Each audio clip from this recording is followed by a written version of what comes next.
Hi friends, welcome to my cooking YouTube channel. ಬನ್ನಿ ಇವತ್ತಿನ recipe ಏನಂತ ನೋಡೋಣ. ನಾನು ಇಲ್ಲಿ ಮೆಂತ್ಯ ಸೊಪ್ಪಿನಿಂದ ನಿಪ್ಪಟ್ಟನ್ನು ಮಾಡ್ತಾಯಿದ್ದೀನಿ. ಹೇಗೆ ಮಾಡೋದು ಅಂತ ನೋಡೋಣ ಬನ್ನಿ ಫ್ರೆಂಡ್ಸ್. ಇಲ್ಲಿ ಮೊದಲಿಗೆ ನಾನು ಒಂದು ಕಟ್ಟು ಮೆಂತ್ಯ ಸೊಪ್ಪನ್ನು ಈ ರೀತಿ ಕಡ್ದು ಇಟ್ಕೊಂಡಿದ್ದೀನಿ ನೋಡಿ. ಎಲೆ ಮಾತ್ರ ಕಡ್ದು ಇಟ್ಕೊಳ್ಬೇಕು. ಡೇಟು ತಗೊಳ್ಳೋದಿಲ್ಲ, ಬರೀ ಎಲೆ ಮಾತ್ರ ನಾವು ಇಲ್ಲಿ ಯೂಸ್ ಮಾಡ್ಕೊಳ್ಬೇಕಾಗುತ್ತೆ ನೋಡಿ. ಇವಾಗ ಇದು ಒಂದು ಪಾತ್ರೆಗೆ ನೀರನ್ನು ಹಾಕ್ಕೊಂಡು ನಾವು ಇದನ್ನು ಚೆನ್ನಾಗಿ ತೊಳೆದುಕೊಳ್ಬೇಕು ನೋಡಿ. ಇದರಲ್ಲಿ ತುಂಬ ಡಸ್ಟ್ ಇರುತ್ತಲ್ವ, ಅದಕ್ಕೋಸ್ಕರ ನಾವು ಇದನ್ನು ಚೆನ್ನಾಗಿ ನೀರಿನಲ್ಲಿ ಹಾಕ್ಕೊಂಡು ಚೆನ್ನಾಗಿ ತೊಳೆದುಕೊಳ್ಳಿ. ಒಂದು 2 ಸರಿ 3 ಸರಿ ನೀರು ಚೇಂಜ್ ಮಾಡಿಕೊಂಡು ಚೆನ್ನಾಗಿ ತೊಳೆದುಕೊಂಡು ಇಟ್ಕೊಳ್ಬೇಕಾಗುತ್ತೆ. ಇದು ಹೀಗೆ ನೀರಿನಲ್ಲಿ ಒಂದು 5 ನಿಮಿಷ ಇಟ್ಬಿಡೋಣ. ಮತ್ತು ನಾವು ಇಲ್ಲಿ ಒಂದು ಪರತನ್ನು ತಗೊಂಡು ನಾನು ಇದಕ್ಕೆ ಗೋಧಿ ಹಿಟ್ಟನ್ನು ಹಾಕ್ಕೊಳ್ತಾ ಇದ್ದೀನಿ. ಒಂದು ಗೋಧಿ ಹಿಟ್ಟು ಅಂದರೆ 2 ಗ್ಲಾಸ್ ಅಷ್ಟು ಗೋಧಿ ಹಿಟ್ಟಿದೆ. ಇದು ನಾವು ದಿನಾಲೂ ಚಪಾತಿ ಮಾಡ್ತೀವಲ್ಲ, ಅದೇ ಗೋಧಿ ಹಿಟ್ಟನ್ನು ನಾನಿಲ್ಲಿ ತಗೋತಾ ಇರೋದು. ಮತ್ತು ಒಂದು ಸ್ವಲ್ಪ ಇದಕ್ಕೆ ರವವನ್ನು ಹಾಕೋತಾ ಇದ್ದೀನಿ. ಒಂದು 2-3 ಚಮಚದಷ್ಟು ರವವನ್ನು ಹಾಕ್ಕೊಳ್ಳಿ. ರುಚಿಗೆ ತಕ್ಕಷ್ಟು ಉಪ್ಪು ಮತ್ತು ಅರಿಶಿಣದ ಪೌಡರು, ಧನಿಯಾ ಪೌಡರ್ ಮತ್ತು ಜೀರಾ ಪೌಡರ್ ಮತ್ತು ಒಂದು ಸ್ವಲ್ಪ ಜೀರಿಗೆ ಮತ್ತು ಒಂದು ಸ್ವಲ್ಪ ಅಜ್ವಾನನ್ನು ಹಾಕೋತಾ ಇದ್ದೀನಿ.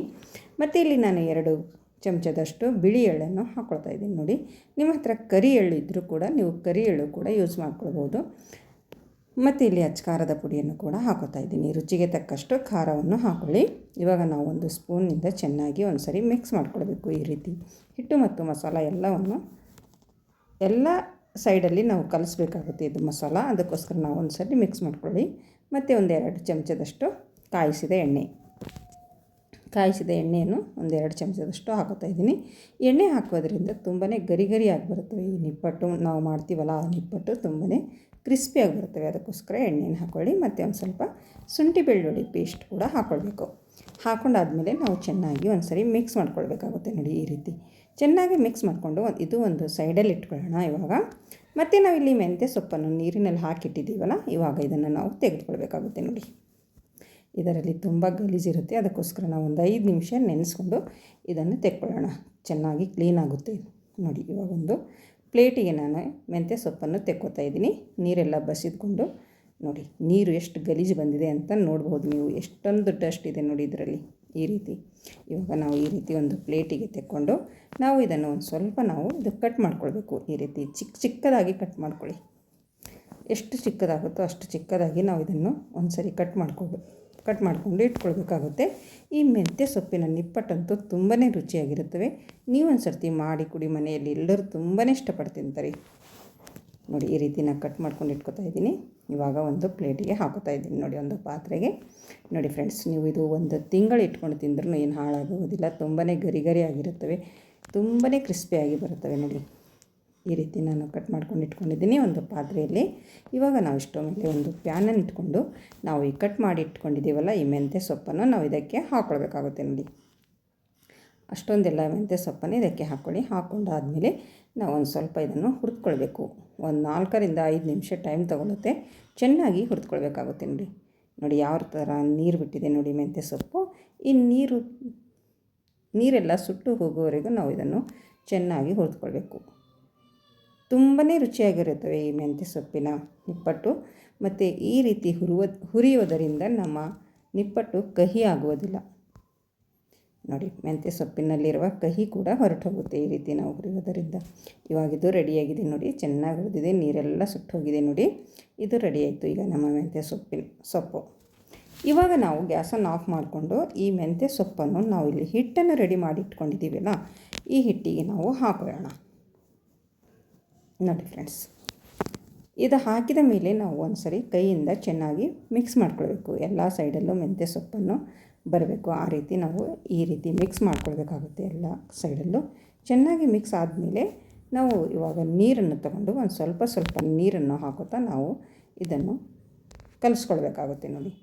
ಈ ಚಪಾತಿ ಹಿಟ್ಟಿನ ಹದಕ್ಕೆ ನಾವು ಇದನ್ನು ನಾದ್ಕೊಂಡು ಇಟ್ಕೊಳ್ಬೇಕಾಗುತ್ತೆ ನೋಡಿ. ಈ ರೀತಿ ನಾದ್ಕೊಂಡು ಇಟ್ಕೊತಾ ಇದ್ದೀನಿ. ಇವಾಗ ಒಂದು 10 ನಿಮಿಷ ಇದನ್ನು ನೆನೆಯಲು ಬಿಟ್ಬಿಡೋಣ. ಒಂದು ಸ್ವಲ್ಪ ಸಾಫ್ಟ್ ಆಗಬೇಕು. ಒಂದು 10 ನಿಮಿಷ ಟೈಮ್ ತಗೊಳುತ್ತೆ. 10 ನಿಮಿಷ ಮುಚ್ಚಿಡೋಣ ನೋಡಿ. ಇವಾಗ 10 ನಿಮಿಷ ಆಗಿದೆ, ತೆಗೆದಿದ್ದೀನಿ ನೋಡಿ. ಈ ರೀತಿ ಆಗಿದೆ ನೋಡಿ. ಇವಾಗ ಒಂದು ಸ್ವಲ್ಪ ನಾವು ಇದಕ್ಕೆ ಎಣ್ಣೆಯನ್ನು ಹಚ್ಕೊಂಡು ಚೆನ್ನಾಗಿ ಒಂದು ಸರಿ ಮಿದ್ಕೊಳ್ಬೇಕಾಗುತ್ತೆ ನೋಡಿ. ನಾದ್ಕೊಳ್ಬೇಕು. ತುಂಬಾ ಸಾಫ್ಟಾಗಿ ಬರುತ್ತೆ ಈ ರೀತಿ ಮಾಡೋದರಿಂದ. ಚೆನ್ನಾಗಿ ನಾದ್ಕೊಂಡು ಇಟ್ಕೊಂಡಾದಮೇಲೆ ನಾವು ಇದರಲ್ಲಿನ ಒಂದು ಸ್ವಲ್ಪ ಹಿಟ್ಟನ್ನು ತಗೊಂಡು ಈ ರೀತಿ ಉಂಡೆಯನ್ನು ಮಾಡ್ಕೊಳ್ಳೋಣ ನೋಡಿ ಫ್ರೆಂಡ್ಸ್. ನಿಮಗೆ ಯಾವ ಸೈಜ್ ಬೇಕೋ ಆ ಸೈಜಲ್ಲಿ ಒಂದು ಉಂಡೆಯನ್ನು ತೊಗೊಳ್ಳಿ. ಇದರಲ್ಲಿ ಒಂದು 4ರಿಂದ 5 ಉಂಡೆ ಆಗುತ್ತೆ. ಇದಕ್ಕೆ ಒಂದು ಸ್ವಲ್ಪ ಪುಡಿ ಹಿಟ್ಟನ್ನು ಹಚ್ಕೊಳ್ಳೋದಕ್ಕೆ ತಗೊಳ್ಬೇಕಾಗುತ್ತೆ ನೋಡಿ. ಇವಾಗ ಚಪಾತಿ ಮಾಡೋ ಮಣೆ ಇರುತ್ತಲ್ವ, ಅದರ ಮೇಲೆ ನಾವು ಇದನ್ನು ಲಟ್ಟಿಸ್ಕೊಳ್ಳೋಣ. ನೋಡಿ, ಈ ರೀತಿ ನಾವು ಲಟ್ಟಿಸ್ಕೊಳ್ಬೇಕಾಗುತ್ತೆ.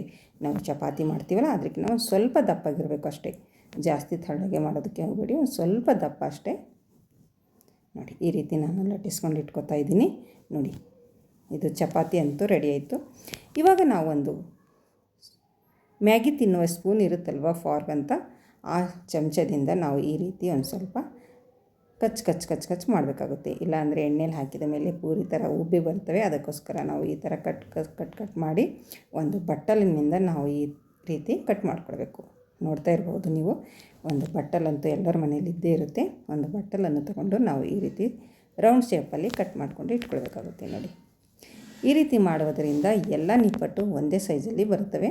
ತುಂಬ ನೋಡೋದಕ್ಕೂ ತುಂಬ ಚೆನ್ನಾಗಿ ಕಾಣಿಸ್ತವೆ, ತುಂಬಾ ಗರಿಯಾಗಿ ಬರುತ್ತವೆ. ನೋಡಿ, ಈ ರೀತಿ ನಾನು ಎಲ್ಲ ಚಪಾತಿಗಳನ್ನು ಮಾಡಿ ಇದೇ ಥರ ನಾನು ಕಟ್ ಮಾಡಿಕೊಂಡು ಇಟ್ಕೊತಾ ಇದ್ದೀನಿ. ನೋಡಿ, ಇವಾಗ ಎಣ್ಣೆ ಕೂಡ ಕಾಯಲಿಟ್ಟಿದ್ದೀನಿ. ಸ್ಟವ್ ಮೇಲೆ ಚೆನ್ನಾಗಿ ಕಾಯ್ದಿದೆ ಇಲ್ಲ ಅಂತ ಒಂದು ಸ್ವಲ್ಪ ಹಿಟ್ಟನ್ನು ಹಾಕಿ ನಾವು ನೋಡ್ಕೊಳ್ಬೋದು, ಚೆಕ್ ಮಾಡ್ಕೊಳ್ಬೋದು.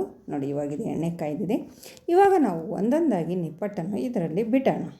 ನೋಡಿ ಫ್ರೆಂಡ್ಸ್, ಆರಾಮವಾಗಿ ಈ ನಿಪ್ಪಟ್ಟನ್ನು ಬಿಡಿ, ಎಣ್ಣೆ ಮೇಲೆ ಸಿಡಿಯುತ್ತೆ. ಅದಕ್ಕೋಸ್ಕರ ನಾವು ಇಲ್ಲಿ ಆರಾಮವಾಗಿ ಬಿಡಬೇಕು. ಮೀಡಿಯಮ್ ಫ್ಲೇಮ್ ಇಟ್ಕೊಂಡು ನಾವು ಈ ನಿಪ್ಪಟ್ಟನ್ನು ಫ್ರೈ ಮಾಡ್ಕೊಳ್ಬೇಕಾಗುತ್ತೆ. ನೋಡಿ, ಸ್ವಲ್ಪ ಈ ಸೈಡಲ್ಲಿ ಆ ಸೈಡಲ್ಲಿ ನಾವು ಇದನ್ನು ಫ್ರೈ ಮಾಡ್ಕೊಳ್ಬೇಕು. ತುಂಬ ಬೇಗನೆ ಕಲರ್ ಚೇಂಜ್ ಆಗುತ್ತೆ. ಸ್ವಲ್ಪ ಕಲರ್ ಚೇಂಜ್ ಆದಮೇಲೆ ನಾವು ಇದನ್ನು ತೆಕ್ಕೊಳ್ಬೇಕು. ನೋಡಿ, ಈ ರೀತಿ ಆಗಿದೆ. ನೋಡಿ, ಈ ಕಲರ್ ಬಂದ ಮೇಲೆ ನಾವು ಇದನ್ನು ತೆಕ್ಕೊಳ್ಳೋಣ. ನೋಡಿ ಫ್ರೆಂಡ್ಸ್, ತುಂಬಾ ಗರಿಯಾಗಿ ಬರುತ್ತವೆ, ತಿನ್ನೋದಕ್ಕೂ ಕೂಡ ತುಂಬ ರುಚಿಯಾಗಿರುತ್ತವೆ. ನೀವು ಒಂದು ಸರ್ತಿ ಮಾಡಿ ನೋಡಿ, ಹೇಗೆ ಬಂತು ಅಂತ ಕಮೆಂಟಲ್ಲಿ ತಿಳಿಸಿ ಫ್ರೆಂಡ್ಸ್. ತುಂಬ ಸೂಪರಾದ ನಮ್ಮ ನಿಪ್ಪಟ್ಟಂತೂ ರೆಡಿ ಆಯಿತು. ನೋಡಿ, ಮತ್ತು ಇನ್ನೊಂದು ಸರಿ ಹಾಕ್ತಾಯಿದ್ದೀನಿ. ನೋಡಿ ಫ್ರೆಂಡ್ಸ್, ಇದು ಒಂದು ಸ್ವಲ್ಪ ಹೊತ್ತು ಆದಮೇಲೆ ಈ ಸೈಡಲ್ಲಿ ತಿರುವಿ ಹಾಕಬೇಕು. ಇದು ಕೂಡ ರೆಡಿ ಆಯಿತು. ಇವಾಗ ಇದನ್ನು ಕೂಡ ನಾವು ತೆಗೆದು ಇಟ್ಕೊಳ್ಳೋಣ. ಇದೇ ರೀತಿ ನಾನು ಎಲ್ಲ ಉಳಿದ ನಿಪ್ಪಟ್ಟು ಕೂಡ ಮಾಡಿಕೊಂಡು ಇಟ್ಕೊತಾ ಇದ್ದೀನಿ. ನೋಡಿ, ಒಂದು ಪ್ಲೇಟಿಗೆ ನೋಡಿ ಇಡ್ತಾಯಿದ್ದೀನಿ. ಸೂಪರಾದ ನಮ್ಮ ಮೆಂತ್ಯ ಸೊಪ್ಪಿನ ನಿಪ್ಪಟ್ಟಂತೂ ರೆಡಿ ಆಯಿತು. ನೋಡಿ, ಇದ್ರ ಜೊತೆ ಟೀ ಕೂಡ ಮಾಡ್ಕೊಂಡಿದ್ದೀನಿ. ಈವ್ನಿಂಗ್ ಟೈಮಲ್ಲಿ ಟೀ ಜೊತೆ ತಿನ್ನೋದಕ್ಕಂತೂ ಸೂಪರಾಗಿರುತ್ತವೆ. ಎಲ್ಲರ ಮನೆಯಲ್ಲಿ ತುಂಬಾ ಇಷ್ಟಪಡ್ತಾರೆ. ನೀವು ಒಂದು ಸರ್ತಿ ಮಾಡಿ ಹೇಗೆ ಬಂತು ಅಂತ ಕಮೆಂಟಲ್ಲಿ ತಿಳಿಸಿ ಫ್ರೆಂಡ್ಸ್. ಮತ್ತು ನನ್ನ ವಿಡಿಯೋ ಇಷ್ಟ ಆದರೆ ಒಂದು ಲೈಕ್ ಮಾಡಿ, ಶೇರ್ ಮಾಡಿ, ಕಮೆಂಟ್ ಮಾಡಿ ತಿಳಿಸಿ. ನನ್ನ ಚಾನಲನ್ನು ಯಾರು ಸಬ್ಸ್ಕ್ರೈಬ್ ಮಾಡಿಕೊಂಡಿಲ್ಲ ಅವರು ಸಬ್ಸ್ಕ್ರೈಬ್ ಮಾಡಿಕೊಳ್ಳಿ. ನನ್ನ ಮುಂದಿನ ನೋಟಿಫಿಕೇಷನ್ ನಿಮಗಾಗಿ ತಲುಪುತ್ತದೆ. ಮತ್ತೆ ಸಿಗೋಣ ಮುಂದಿನ ವಿಡಿಯೋದಲ್ಲಿ ಹೊಸ ರೆಸಿಪಿಯೊಂದಿಗೆ, ಈಸಿ ರೆಸಿಪಿಯೊಂದಿಗೆ. ಅಲ್ಲಿವರೆಗೂ ಓಕೆ, ಬಾಯ್ ಫ್ರೆಂಡ್ಸ್.